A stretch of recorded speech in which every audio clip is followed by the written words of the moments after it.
अस्सलाम वालेकुम dear 7th class के स्टूडेंट आज के लेक्चर्स में हम लोग एक्सरसाइज 5.1 करेंगे मैथमेटिक्स की। जो लास्ट लेक्चर्स था उसमें मैंने आप लोगों को एक्सरसाइज 5.1 का क्वेश्चन नंबर 1 से लेकर 6 तक करवा दिया था। तो आज जो नेक्स्ट क्वेश्चंस हैं वो देखेंगे और इनसे रिलेटेड जो कंसेप्ट हैं, जो टॉपिक्स हैं, उनका कंसेप्ट क्लियर करेंगे और इसके बाद क्वेश्चंस करेंगे। स्टूडेंट आपसे गुजारिश की जाती है कि मेरे चैनल्स को सब्सक्राइब करें, बेल आइकन को क्लिक करें, वीडियो को लाइक करें, शेयर करें। Thank you very much. अब स्टूडेंट हमने लास्ट लेक्चर्स में जो सबसेट्स हैं उनकी डेफिनेशन पढ़ ली थी कि सबसेट्स क्या होते हैं और इनको कैसे रिप्रेजेंट करते हैं, और इसकी जो दो टाइप्स है सबसेट्स की, प्रॉपर सबसेट्स क्या होता है और इनप्रॉपर सबसेट्स क्या होता है, तो ये हमने लास्ट लेक्चर्स में क्लियर कर लिया था।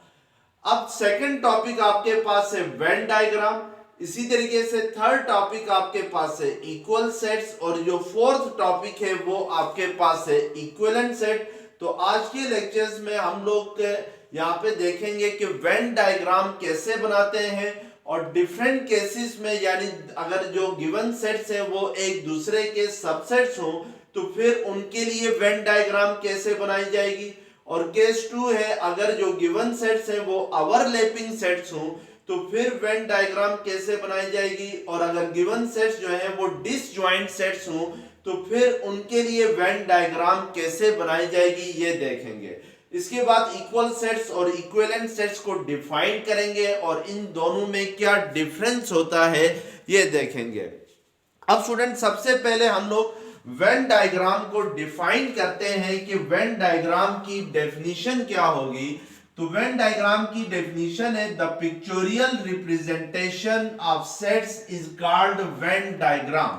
यानी अगर हम सेट्स को पिक्चर्स फॉर्म में रिप्रेजेंट करते हैं तो इस पिक्चोरियल रिप्रेजेंटेशन ऑफ सेट्स को क्या कहते हैं, वेन डायग्राम कहते हैं। अगर सेट्स की आप पिक्चर बना के जाहिर करें, पेश करें, तो this pictorial form is called Venn diagram. अब स्टूडेंट वेन डायग्राम बनाने के लिए हम 3 डिफरेंट केसेस लेते हैं। केस 1 में हम जब सबसेट्स हों, जो गिवन सेट्स हैं वो अगर एक दूसरे के सबसेट्स हों तो फिर वेन डायग्राम कैसे बनाई जाएगी। सबसेट्स की डेफिनेशन जो लास्ट लेक्चर्स था उसमें मैंने आप लोगों को करवा दी थी। तो लेट्स सपोज हम केस 1 ले लेते हैं। केस 1 में हम लोग जो गिवन सेट्स हैं वो एक दूसरे के सबसेट्स होने चाहिए। अगर गिवन सेट्स एक दूसरे के सबसेट्स हो तो फिर वेन डायग्राम कैसे बनाई जाएगी, उसके लिए लेट करता हूं स्टूडेंट, 2 सेट लेता हूं। सेट ए लेता हूं, लेट्स सपोज 1 2 3, और सेट बी को सपोज करता हूं 1 2 3 4 एंड 5, और इन दोनों का एक यूनिवर्सल सेट लेता हूं। और universal set let's suppose 1 2 3 4 5 up to 10 तक लेता हूं। अब यहाँ पे स्टूडेंट ये जो ई सा सिंबल है इसको यूनिवर्सल सेट्स कहते हैं, और यूनिवर्सल सेट आपने लिया है 1 से लेकर 10 तक, और सेट ए आपने लिया है 1 2 3, और सेट बी लिया है 1 2 3 4 5। इसके लिए हम क्या करेंगे, वेन डायग्राम बनाएंगे। अब स्टूडेंट सबसे पहले ये जान रखें कि वेन डायग्राम बनाते हुए जो यूनिवर्सल सेट होता है उसको वेन डायग्राम में आप रेक्टेंगल से रिप्रेजेंट करते हैं। यानी यूनिवर्सल सेट्स को आप वेन डायग्राम जब बनाते हैं तो यूनिवर्सल सेट्स को हम रेक्टेंगल की शेप से रिप्रेजेंट करते हैं। तो मैं यहाँ पे ये बात लिख भी लेता हूं कि in Venn diagram universal set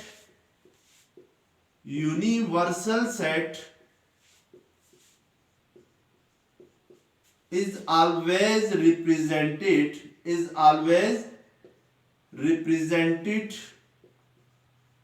by a Venn diagram, by a rectangle। यानी वेन डायग्राम जब भी हम बनाते हैं तो जो यूनिवर्सल सेट होगा उसको हम एक रेक्टेंगल की शेप से क्या करेंगे, रिप्रेजेंट करेंगे। जैसे लेट्स सपोज यहां पे आपके पास यूनिवर्सल सेट है 1 2 3 4 5 अप टू 10 तक है। तो मैं वेन डायग्राम बनाऊंगा तो इस यूनिवर्सल सेट को मैं एक रेक्टेंगल से रिप्रेजेंट करूंगा। तो let's suppose this rectangle shows the universal set from 1 to 10। अब इस यूनिवर्सल सेट्स के जो सबसेट्स हैं स्टूडेंट, जैसे ए इस यूनिवर्सल सेट का सबसेट है, बी भी इस यूनिवर्सल सेट का क्या है, सबसेट है। ए क्यों सबसेट है, क्योंकि ए के तमाम एलिमेंट्स इस यूनिवर्सल सेट्स के अंदर मौजूद है।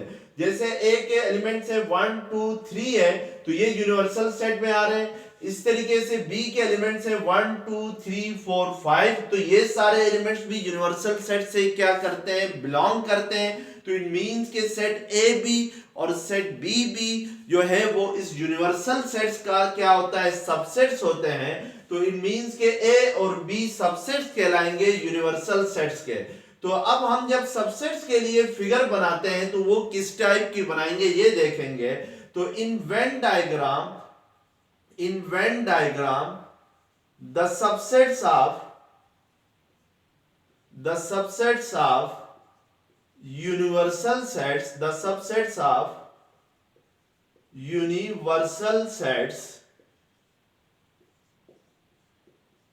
are represented by a circle।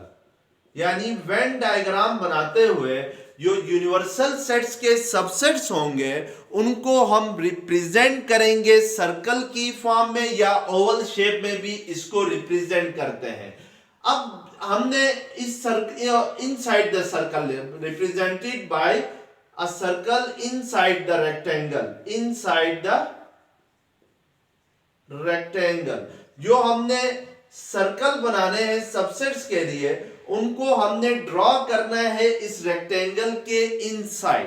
अब हमने स्टूडेंट की ये जो सेट ए है और जो सेट बी है, इनको इस वेन डायग्राम में सर्कुलर शेप में रिप्रेजेंट करना है और ये दोनों सर्कल्स हमने बनाने हैं इस रेक्टेंगल के इनसाइड, यानी रेक्टेंगल के अंदर बनाने हैं। अब रेक्टेंगल के इनसाइड ये सर्कल कैसे ड्रा किए जाएंगे, तो उसके लिए हम देखेंगे कि सेट ए और सेट बी में क्या रिलेशन है, यानी सेट ए और सेट बी का आपस में क्या ताल्लुक है। तो आपको नजर आ रहा है स्टूडेंट कि सेट ए आपके पास है 1 2 3 है और सेट बी आपके पास है 1 2 3 4 5 है। इट मींस कि सेट ए के ये तीनों एलिमेंट्स सेट बी से क्या कर रहे हैं, बिलोंग कर रहे हैं। तो इट मींस के जो सेट ए है यहाँ पर वो सेट बी का क्या है, सबसेट है।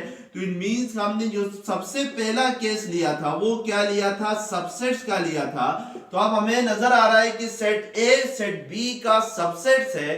तो हम सबसे पहले आप देखेंगे कि हम इन सेट ए और सेट बी के लिए जो सर्कल बनाएंगे इस यूनिवर्सल सेट्स के इनसाइड यानी रेक्टेंगल के इनसाइड, वो कैसे ड्रा करें।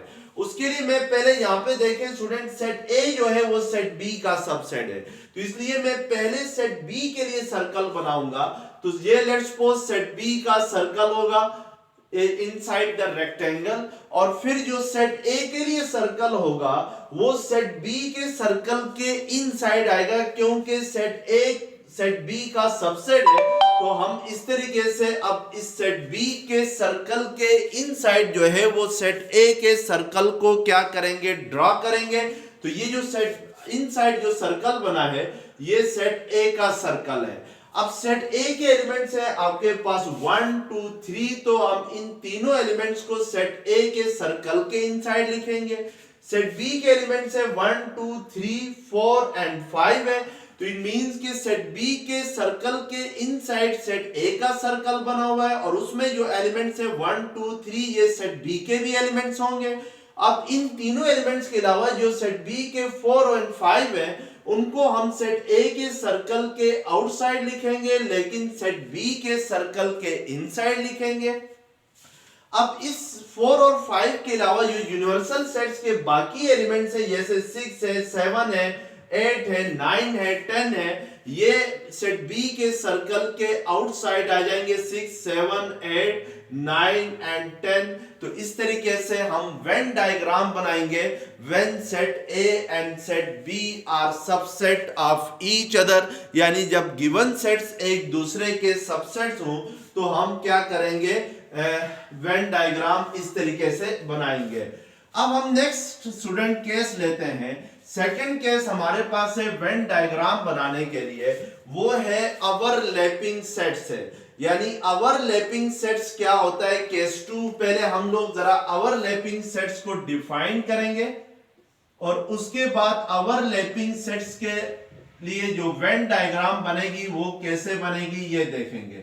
तो ओवरलैपिंग सेट्स की डेफिनेशन होगी कि two sets A and B are called overlapping sets, are called overlapping sets if both have some common elements.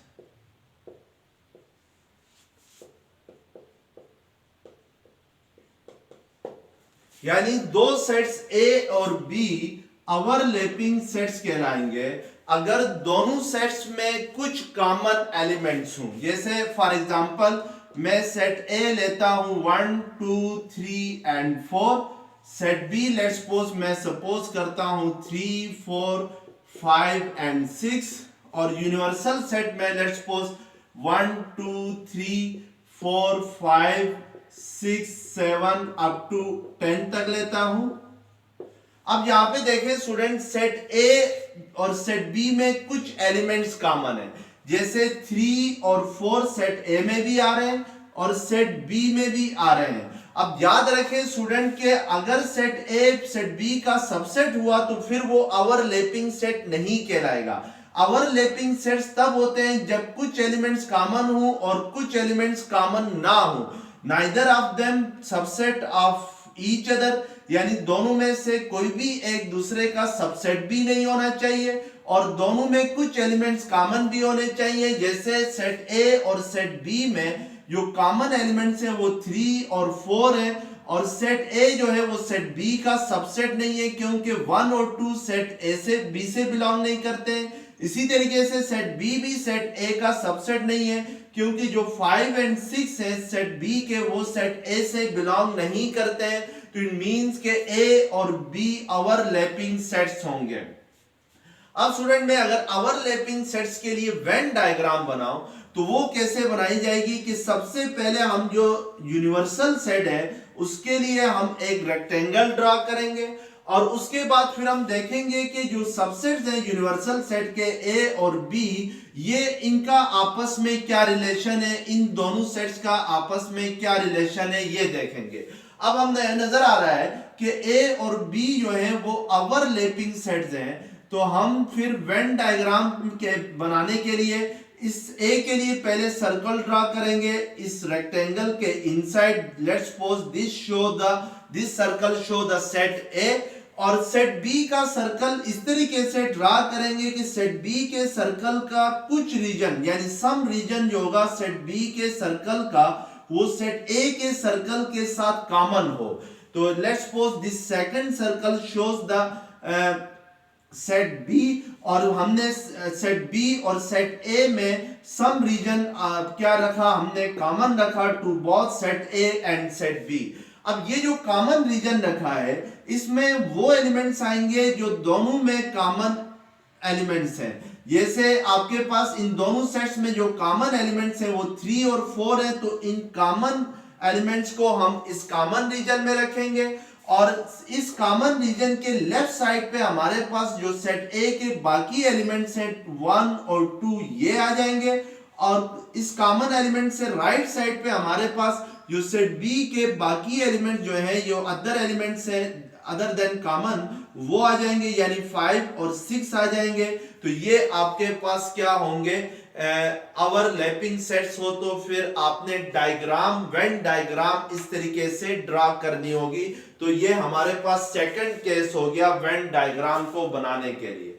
अब जो थर्ड केस है वो है आपके पास डिसजॉइंट सेट का, यानी दो सेट्स अगर आपस में डिसजॉइंट हो तो फिर उनकी वेन डायग्राम कैसे बनाई जाएगी वो देखना है। तो मींस केस 3 होगा आपके पास when A and B are disjoint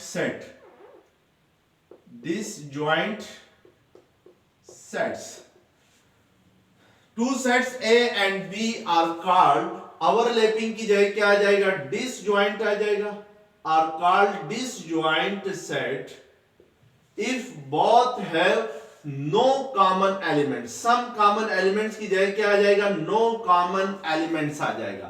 यानी दो सेट्स जो हैं वो एक दूसरे के डिसजॉइंट सेट कहलाएंगे अगर दोनों में कोई भी कॉमन एलिमेंट ना हो, यानी दोनों की इंटरसेक्शन ले लें तो वो एम्प्टी सेट आ जाए. जैसे लेट्स सपोज अगर मैं सेट ए लेता हूं 1 2 एंड 3 और सेट बी में लेता हूं लेट्स सपोज 5 6 एंड 7, तो अब यहां पे देखें सेट ए और सेट बी जो है वो डिसजॉइंट सेट है क्योंकि सेट ए और सेट बी में कोई भी एलिमेंट कॉमन नहीं है, ना 1 कॉमन है, ना 2 है, ना 3 है, इधर 5 एंड 6 7 है. तो इट मींस कि फिर हम वेन डायग्राम कैसे बनाएंगे, तो सबसे पहले हमने यूनिवर्सल सेट्स के लिए रेक्टेंगल बनानी है. अब ये भी याद रखें स्टूडेंट, अगर किसी क्वेश्चंस के अंदर यूनिवर्सल सेट ना गिवन हो तो फिर भी आपने रेक्टेंगल बनानी है क्योंकि हर सेट्स का कोई ना कोई यूनिवर्सल सेट लाजमी होता है. तो हम सबसे पहले यूनिवर्सल सेट्स के लिए रेक्टेंगल बनाएंगे. अब हम सेट ए और सेट बी में रिलेशन देखेंगे कि सेट ए और सेट बी में क्या रिलेशन बन रहा है. तो सेट ए और सेट बी एक दूसरे के डिसजॉइंट सेट है, यानी दोनों में कोई भी कॉमन एलिमेंट्स नहीं है. तो फिर हम क्या करेंगे, पहले सेट ए के लिए सर्कल ड्रॉ करेंगे और इसमें एलिमेंट्स आ जाएंगे 1 2 एंड 3 और फिर थोड़ा सा स्पेस रख के सेट बी के लिए सर्कल ड्रॉ करेंगे, यानी 5 6 और 7 आएंगे और इन दोनों सर्कल्स को एक दूसरे से जुदा करके यानी सेपरेट बनाएंगे क्योंकि इन दोनों सेट्स में कोई भी एलिमेंट्स क्या है, कॉमन नहीं है ए और बी के. तो इस तरीके से हम लोग डिसजॉइंट सेट्स के लिए क्या बनाएंगे, वेन डायग्राम बनाएंगे.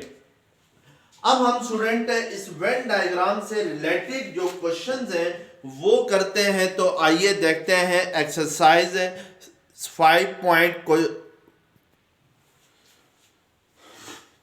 क्वेश्चन नंबर 7 है, the Venn diagram shows the element in A and B.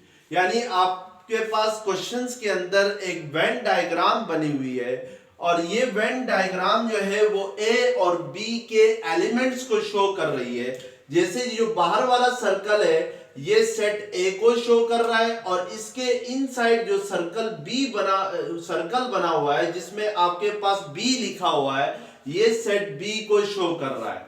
अब आपसे कहता है list all the elements in A and B, यानी आपने सेट ए और सेट बी के एलिमेंट्स को लिस्ट करना है. तो पहले हम सेट ए के एलिमेंट्स लिखते हैं.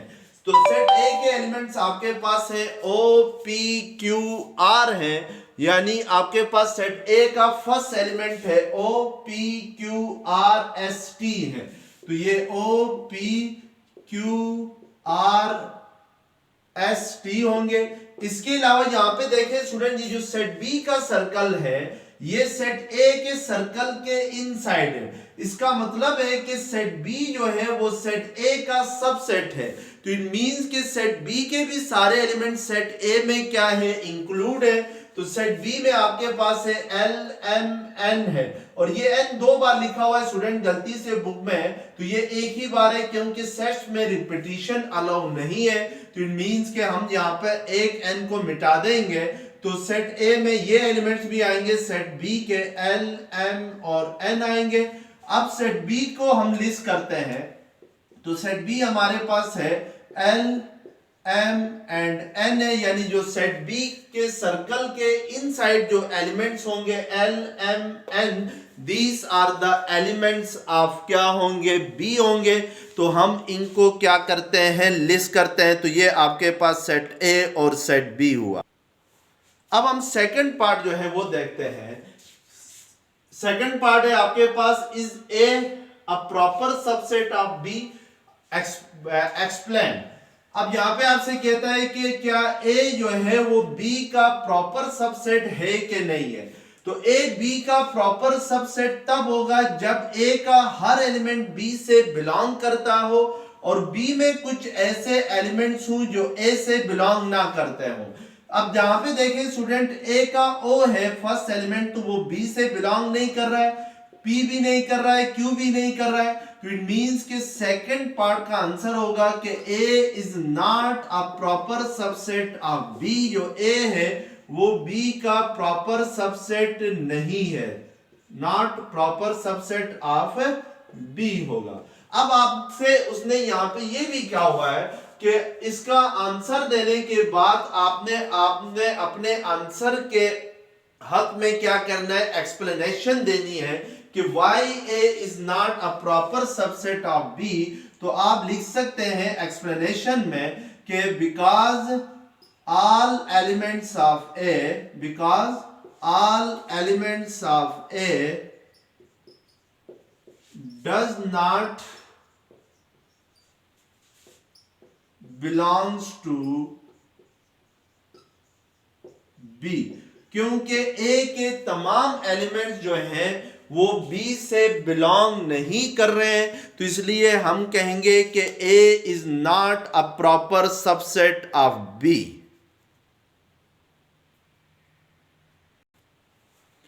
अब क्वेश्चन नंबर 9 है, if set A is equal to -2, -1, 0, 1, 2 and 3 and set B is equal to 0, 1, 2, 3। Part 1 है इसका ड्रा वेन डायग्राम, पार्ट 2 है is B a proper subset of A. यानी पहले आपने इसके लिए वेन डायग्राम ड्रॉ करनी है। तो हम वेन डायग्राम ड्रॉ करने से पहले देखेंगे कि सेट ए और सेट बी में क्या रिलेशन है, क्या सेट ए सेट बी एक दूसरे के सबसेट है या नहीं है, या ओवरलैपिंग सेट है या डिसजॉइंट सेट है, ये चेक करेंगे और उसके बाद वेन डायग्राम ड्रॉ करेंगे। यहां पर आपको नजर आ रहा है स्टूडेंट कि सेट बी के तमाम एलिमेंट जो है वो सेट ए से बिलोंग कर रहे हैं। सेट बी का 0, 1, 2, 3 ये चारों एलिमेंट जो है वो सेट ए में आ रहे हैं, तो इट मींस कि सेट बी जो है वो सेट ए का सबसेट है। अब अगर सबसेट हो तो हम सबसे पहले स्टूडेंट यहां पे ये बात भी याद रखें कि अब इस क्वेश्चन में आपके पास यूनिवर्सल सेट गिवन नहीं है, तो फिर भी आपने यूनिवर्सल सेट्स के लिए क्या ड्रॉ करनी है, ना भी हो तो यूनिवर्सल सेट्स के लिए एक रेक्टेंगल ड्रॉ करनी है, क्योंकि हर सेट्स का कोई ना कोई यूनिवर्सल सेट होता है, गिवन हो या ना हो इससे फर्क नहीं पड़ता है। अब चूंकि सेट बी जो है वो सेट ए का सबसेट है, यानी set B is a subset है सेट ए का, तो हम कहेंगे जो सेट ए को पहले बनाएंगे इस रेक्टेंगल के इनसाइड, और फिर सेट बी को हम क्या करेंगे कि सेट ए के लिए जो सर्कल बनाया इसके इनसाइड बनाएंगे। अब सेट बी के जो एलिमेंट्स है वो इस सेट बी के सर्कल के इनसाइड आएंगे 0, 1, 2 and 3, और इन चारों एलिमेंट्स के अलावा सेट ए की जो एलिमेंट्स है -2 और -1 ये इस सेट बी के सर्कल के आउटसाइड होंगे, लेकिन सेट ए के सर्कल के इनसाइड होंगे। तो ये आपके पास क्या हो जाएगी, इनकी वेन डायग्राम बन जाएगी। अब आपने पार्ट 2 में ये बताना है कि is B a proper subset of A, तो क्या बी जो है वो प्रॉपर सबसेट ऑफ ए है या नहीं है। तो पार्ट 2 का अगर मैं आंसर लिखूं, यहां पर ये वेन डायग्राम पार्ट 1 हुआ, तो इस जैस B is a proper subset of A, यानी जो B है वो प्रॉपर सबसेट है A का। अब उसने यहाँ पे कहा हुआ है कि क्वेश्चंस में कि एक्सप्लेन करें क्यों प्रॉपर सबसेट है, तो हमने अगर इसको एक्सप्लेन करना हो तो हमने लिखना होगा because all elements of all, explanation में हमने लिखना होगा because all elements of set B belongs to set A, and there are some elements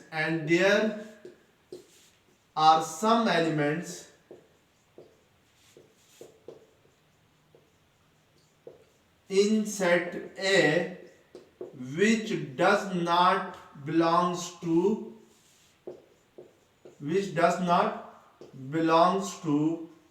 B। यानी सेट ए जो है, सेट बी जो है वो सेट ए का प्रॉपर सबसेट है, क्योंकि all elements of set B belongs to set A, set B के तमाम एलिमेंट सेट बी से बिलोंग करते हैं, और इसके अलावा सेट ए के अंदर दो एलिमेंट्स हैं -2 और -1 जो कि सेट बी से बिलोंग नहीं करते हैं, तो it mean set B set A का प्रॉपर सबसेट होगा। अगर फर्ज करो स्टूडेंट ये जो दो एलिमेंट्स है -2 और -1 इधर सेट ए में ना होते, तो अब आपको नजर आ रहा है कि सेट बी जो है तब भी सबसेट होता सेट ए का, क्योंकि सेट बी का तमाम एलिमेंट सेट ए से बिलोंग करते हैं, लेकिन प्रॉपर सबसेट ना होता, क्योंकि प्रॉपर सबसेट तब होता है जब सेट ए के अंदर बी के एलिमेंट जो है इसके अलावा कुछ और भी एलिमेंट्स हो। अब ये कौन सा सेट होगा? इम्प्रॉपर सबसेट होगा।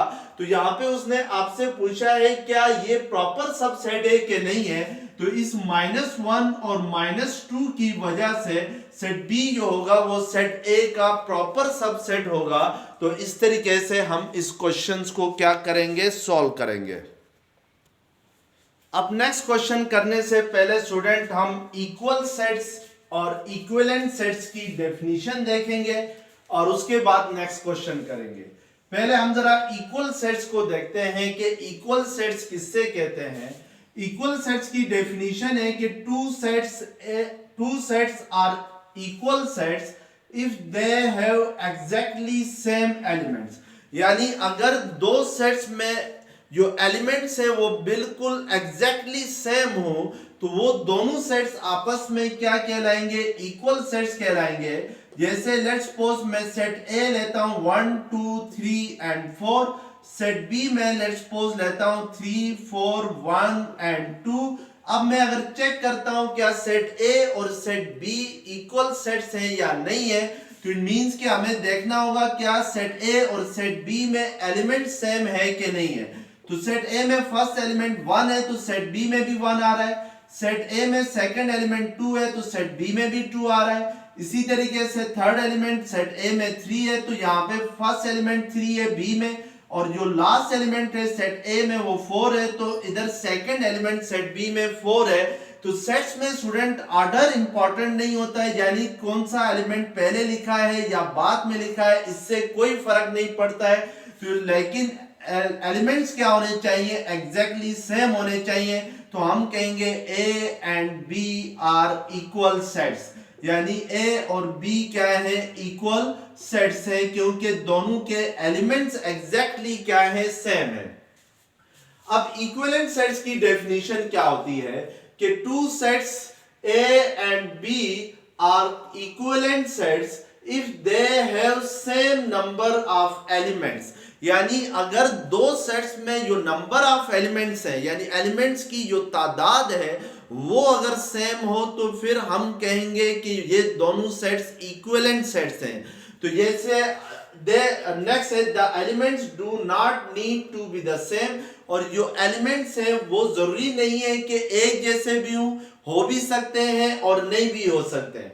जैसे लेट्स सपोज मैं सेट ए लेता हूं 1 2 एंड 3, सेट बी में let's suppose A B and C लेता हूं। अब मैं चेक करता हूं क्या सेट ए और set B same equivalent sets है या नहीं है। तो हम देखेंगे कि number of elements in set ए कितने हैं, तो 1 2 3 है, तो हम कहेंगे कि number of elements in set A are 3। इसी तरीके से number of elements in set B कितने हैं, वो भी आपके पास ए बी सी 1 2 3 एलिमेंट्स आ रहे हैं सेट बी में भी। तो इट मींस के दोनों सेट्स में नंबर ऑफ एलिमेंट्स क्या है, सेम है। तो हम कहेंगे कि A and B are equivalent set, यानी ए और बी जो है वो एक दूसरे के इक्विवेलेंट सेट्स हैं।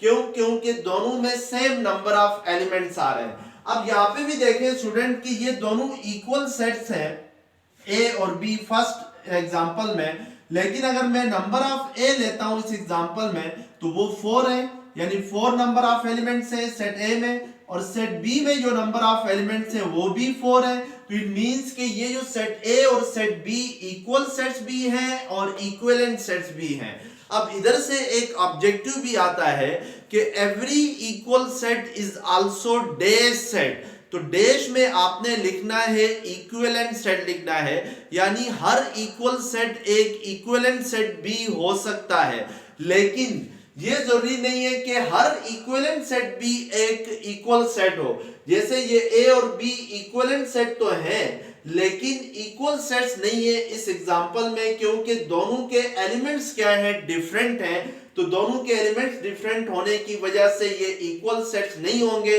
तो ये ऑब्जेक्टिव इस तरह भी आएगा कि एवरी इक्विवेलेंट सेट्स के मे और may not be dash set. तो डैश में आपने इक्वल सेट्स लिखना है, यानी हर इक्विवेलेंट सेट जो है वो एक इक्वल सेट्स हो भी सकता है और नहीं भी हो सकता है। तो इसलिए आपके पास क्या होगी, इक्वल और इक्विवेलेंट सेट्स की डेफिनेशन हो गई। तो अब इस डेफिनेशन को यूज करते हुए हम क्वेश्चंस करते हैं। अब क्वेश्चन नंबर 10 है, are the following sets are equal, यानी नीचे जो दिए गए सेट्स हैं क्या वो इक्वल है या नहीं है। पार्ट 1 में आपके पास सेट ए है 8 6 4 and 2, सेट बी है 6 4 8 2 है। तो ये दोनों सेट्स इक्वल सेट्स हैं, क्योंकि दोनों में एग्जैक्टली सेम एलिमेंट्स आ रहे हैं। यानी 8 जो है वो सेकंड सेट में भी है, 6 भी आ रहा है, इसी तरीके से 4 भी आ रहा है और 2 भी आ रहा है। तो हम कहेंगे yes A and B are equal sets. इसी तरीके से सेट ए है पार्ट 2 में RATE है और सेट बी में ETAF है। तो आप यहाँ पे देखें स्टूडेंट, ये दोनों सेट्स इक्वल होंगे अगर दोनों के एलिमेंट्स एग्जैक्टली सेम हो। तो जो आर है फर्स्ट एलिमेंट सेट ए का, वो आपके पास बी में नहीं आ रहा है, तो हम कह देंगे no A and B are not equal sets, यानी जो ए और बी है वो इक्वल सेट्स नहीं है। इसी तरीके से सेट ए है लेटर ऑफ वर्ड्स मैंगो, और यानी सेट ए के आप इसको अगर लिस्ट करेंगे तो ये है MANGO है लेटर ऑफ द वर्ड्स, और सेट बी है आपके पास AGMNO है। तो आपको नजर आ रहा है कि यहाँ पे सेम एलिमेंट से ए जो है वो सेट बी में आ रहा है, इसी तरीके से एम जो है वो सेट बी में आ रहा है, और इसी तरीके से एन भी सेट बी में आ रहा है, और ओ भी आ रहा है, जी भी आ रहा है। तो इट मींस कि yes A and B are equal sets, यानी जो सेट ए होगा वो सेट बी का इक्वल होगा, क्योंकि दोनों सेट्स के अंदर एग्जैक्टली क्या है, सेम एलिमेंट्स आ रहे हैं। अब क्वेश्चन नंबर 12 है, identify equal and equivalent sets. नीचे कुछ सेट्स गिवन है, आपने ये बताना है कि इनमें से कौन से सेट्स आपस में इक्वल सेट्स हैं और कौन से इक्विवेलेंट सेट है। सेट ए है AEIOU, तो पहले हम इसमें नंबर ऑफ एलिमेंट देखते हैं। सेट ए के नंबर ऑफ एलिमेंट्स कितने होंगे, 1 2 3 4 and 5, यानी 5 एलिमेंट्स हैं। इसी तरीके से सेट बी में नंबर ऑफ एलिमेंट्स आपके पास है 1 2 3 4 5 है, और इसी तरीके से सेट सी है the set of vowels in English. अगर मैं इसको लिस्ट करता हूं वॉवल्स को, तो वो AEIOU होंगे, और नंबर ऑफ एलिमेंट्स इन सी होंगे 1 2 3 4 5 होंगे। तो ये आपके पास 5 होंगे। इसी तरीके से सेट डी है the set of letters of the word remember. तो रिमेंबर में जो वर्ड्स है, रिमेंबर जो वर्ड है उसमें जो लेटर्स का सेट होगा वो REM। अब स्टूडेंट ये जो ई आ रहा है ये दोबारा हम नहीं लिखेंगे, पहले हम लिख चुके हैं। तो क्योंकि सेट में रिपीटिशन नहीं होती है तो इसलिए हम ई को दोबारा नहीं लिखेंगे। इसी तरीके से ये एम भी पहले लिख चुके हैं तो इसको नहीं लिखेंगे, बी लिखेंगे। ई और आर को पहले लिख चुके हैं ये दोनों, तो इट मींस के आपके पास जो number of elements in set D होंगे वो आपके पास होंगे 1 2 3 4 होंगे। तो हम number of elements in set D लिखते हैं। इसी तरीके से पार्ट 5 में सेट ई है the set of the letters of the word member. तो मेंबर के अगर हम लेटर्स लिखते हैं तो एम को हम पहले लिख चुके हैं, फिर बी आएगा, फिर ई भी लिख चुके हैं तो आर आ जाएगा। तो number of elements in set ई आपके पास होंगे 4। अब हमने स्टूडेंट पहले इक्विवेलेंट सेट्स देखते हैं कि आंसर में इक्विवेलेंट सेट्स कौन कौन से हैं, फिर उसके बाद इक्वल सेट्स देखते हैं। इक्विवेलेंट सेट्स वो होंगे जिनमें नंबर ऑफ एलिमेंट्स सेम हो। जैसे सेट ए में नंबर ऑफ एलिमेंट्स 5 है, सेट बी में भी 5 है, सेट सी में भी 5 है, और इसके अलावा डी और ई में नंबर ऑफ एलिमेंट्स 4 है। तो हम कह सकते हैं कि A B and C are equivalent sets, यानी ये जो होंगे ये क्या होंगे, इक्विवेलेंट सेट होंगे, क्योंकि इनमें नंबर ऑफ एलिमेंट्स सेम है। इसी तरीके से डी में 4 एलिमेंट्स हैं, सेट ई में भी 4 एलिमेंट्स हैं, तो हम कह सकते हैं कि set D and set E R equivalent sets, यानी ये क्या है, आपके पास इक्विवेलेंट सेट है, तो ये आपके पास होंगे। अब इक्वल सेट्स वो होंगे जिनमें एलिमेंट्स भी सेम हो। तो हम देखते हैं कि इक्वल सेट्स इनमें कौन कौन से हैं। सेट ए में एलिमेंट्स हैं ए, ई, आई और यू, और इसके अलावा सेट सी में एलिमेंट्स हैं ए, ई, आई और यू। तो इट मींस के A and C are equal, A and C are equal sets. इसके अलावा सेट बी का इक्वल सेट्स कोई भी नहीं है, क्योंकि सेट बी में एलिमेंट है 1 2 3 5 7, तो इस तरह के एलिमेंट्स किसी दूसरे सेट में नहीं है। लेकिन सेट डी और सेट ई जो है ये भी इक्वल सेट्स होंगे, क्योंकि इसमें सेम एलिमेंट्स आ रहा है। आर भी सेट ई का आर इधर आ रहा है, सेट बी भी आ रहा है, और एम भी है और ई भी है। तो हम लिख सकते हैं कि D and E R equal sets, D and E R equal sets. अब डी और ई जो है वो इक्वल सेट्स भी है और इक्विवेलेंट सेट्स भी है। इक्विवेलेंट सेट इसलिए है कि नंबर ऑफ एलिमेंट दोनों के सेम है, इक्वल सेट्स इसलिए है कि दोनों में सेम एलिमेंट्स आ रहे हैं। तो ये आपके पास स्टूडेंट क्या थी, इक्वल और इक्विवेलेंट सेट्स की डेफिनेशन थी और इनके कंसेप्ट थे। अगर ये लेक्चर्स पसंद आ गया है तो चैनल्स को सब्सक्राइब करें, बेल आइकन को क्लिक करें, वीडियो को लाइक करें, शेयर करें। Thank you very much. Allah Hafiz.